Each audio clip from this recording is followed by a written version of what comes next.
Mr. Nyerere, I wonder if to begin this program you would give us just a quick sketch of your country and the character of its people. Well, perhaps the quickest sketch I can give of my country is to say, this I've learned from this country, it is roughly the size of Texas. It has 9 million people. Of these 9 million people, we have the indigenous tribes, the 120 of them. Then we have the newer tribes, some from Europe, some from Arabs, and the Indians and the Pakistanis, Greeks, Englishmen, Germans, Italians, and all this.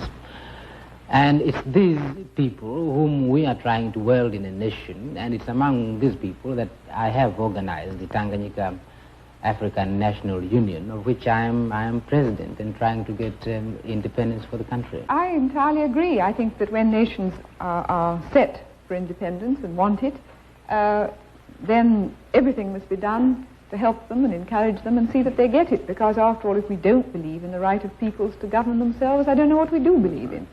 But I think that there are one or two particular problems that face Africa, and that is the gap between the political form of a modern state and the extraordinary degree of technical and economic sophistication which goes into the making of a state. And I think when people talk about independence coming too quickly, they don't mean in any absolute sense that people aren't ready to govern themselves. They do ask, have they got some of these essential skills and equipments to do it well when they've got it? Why did it come so quickly, though? Shouldn't we look into that question for a moment? Because the timetable has been condensed, almost catapulted. The actual answer is, to us, the question ready does not arise. if you come into my house and steal my jacket, don't then ask me whether I'm ready for my jacket. The jacket was mine. You had no right at all to take it from me.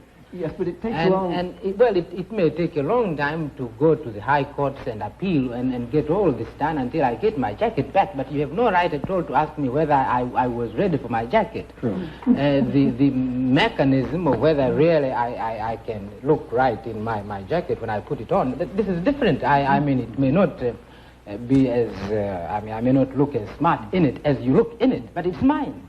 This is your side of it, and is very significant as your side of it. Isn't it also significant, though, that the colonial powers appear to have crossed the big divide for themselves and come to the conclusion that they have to expect African majorities in the countries of Africa now? Isn't